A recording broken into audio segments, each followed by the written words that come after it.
Ever since I've had VR, I've had the dream of playing Star Wars X-Wing in VR. Now, with Star Wars Squadrons being released, we're able to play that dream.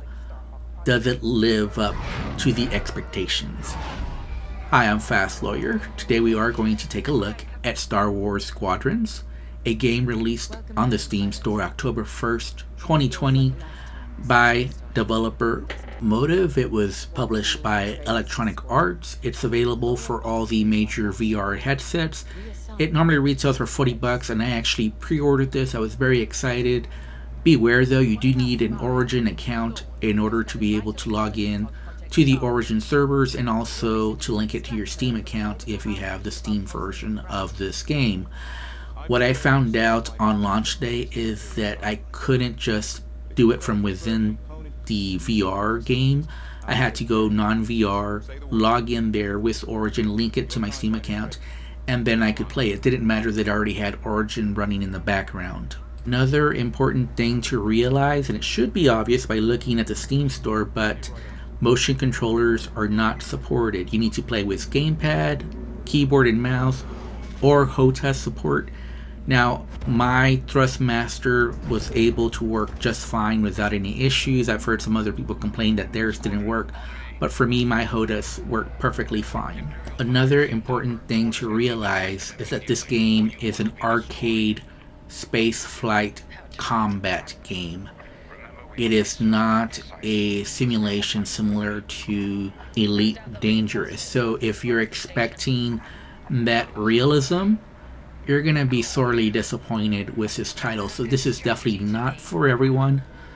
However, I will say this game is friendly for casuals or for people that are new to the space flight combat genre, or that like the genre but just aren't into heavy sims where there is a steep learning curve. This is one of those games that's easy to get into, but it is difficult to master. You're not going to walk in there and just start blowing everything up without some experience in previous space flight combat games. So it does take a while to get used to all the systems and what the different strategies are. You can't go from playing Call of Duty to playing this game and thinking you're going to do well just because you have good aim. There's more to it than just good aim.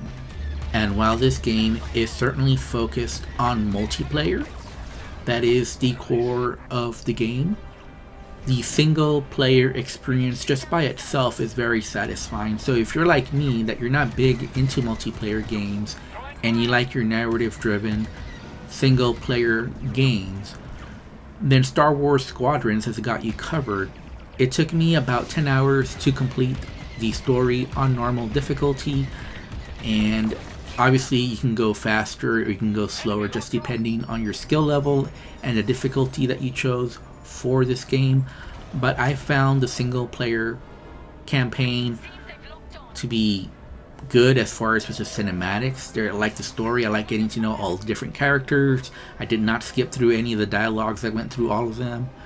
And the missions, they were different. There were nice variety in the visuals, in the environments used, and each one did feel like you were building your knowledge on top of what you previously learned. So you were using what you were previously learned. You have new ships, you have new types of missions, and you build upon your prior knowledge as well. So I found the single player campaign to be very satisfying, very challenging. The only thing I wish is there had been more like obstacle courses and races involved. There was like a snippet of an obstacle course during parts of the single player campaign, very brief, and they seem more like throwaways, but I really like the concept within this game, and I just wish that on top of just the combat involved and going on different types of missions, not just dogfighting, they had also included races and more obstacle courses. It would have made the single player experience just more varied and more fun. And quite frankly, the little parts of the obstacle courses, even though they were just very tiny experience within the whole game, were some of the most fun for me personally. Now, this game is running on the Frostbite engine, And the one thing I was surprised about was how well it ran on my 1060 GTX. I saw the reviews on Steam. There's lots of negative reviews about this game running poorly on like 2080 Ti's.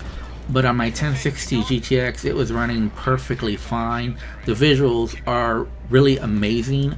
I really like all the different maps they have for this game. There's just so many varied environments, and playing each of the different maps does feel different. And in the single player campaign, they have nice voice acting on top of that, with a really good story. Actually, I was surprised by just how well written the story was. It's a little bit disjointed because during parts of it, they kind of have to accommodate VR and non VR.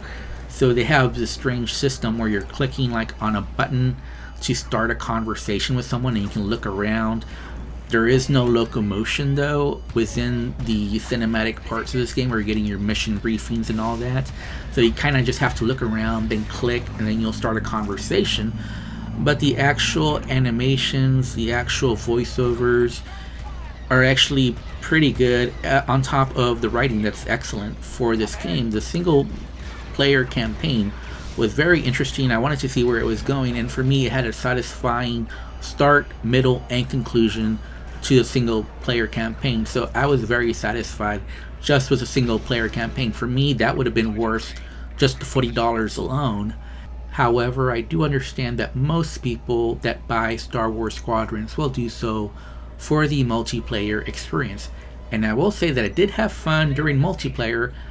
However, I did find some faults, and I'll also put a little asterisk on my review as far as multiplayer. I spent most of my time in this game in single player.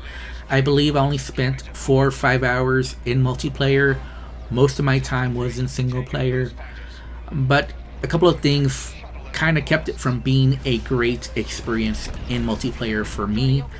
One thing that I experienced, and I've heard other people echo this, is that people were dropping from party constantly. So there was very few matches where I had a full match where someone didn't drop party.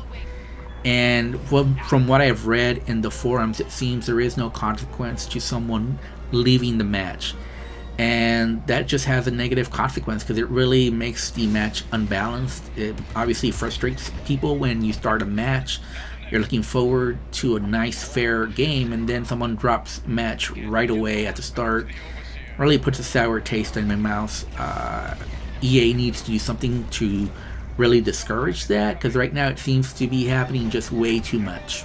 Another thing that I noticed is that matches seem to be unbalanced at the start. Let me give you an example of what I mean by that. So at the start of some matches, obviously you're going towards each other to the middle of the map before you have your spawns, and you get to different spots and can find locations that are advantageous for you. So at the start, you're both like coming from the edges and going towards the middle of the map. And what I've noticed that other people were just able to lock onto me from farther a distance than I was. And usually at the start of the match, it was an automatic death for me. Now, I think part of the reason is because I was a low level and I was going against some higher level players. I think there's some upgrades that allow you to lock on at greater distances.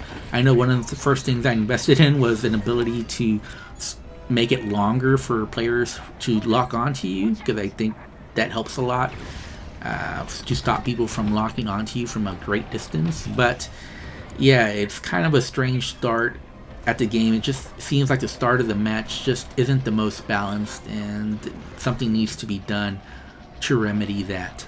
And I think just matchmaking overall just needs to be better, more balanced.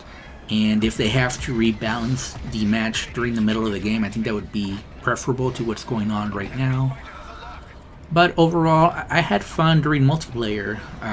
Obviously, I lost more times than not, just because I was a low level going against higher level players. But I did have fun, and I was improving as time was going forward. My kill-death ratio was definitely getting better the more that I played this game. And I had fun. Like I said, I really enjoyed the single player.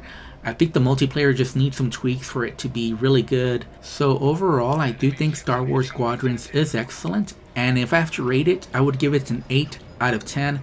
I think for $40 you are getting an excellent deal. The single player campaign is excellent. I loved it. And I think the multiplayer just needs a few more tweaks.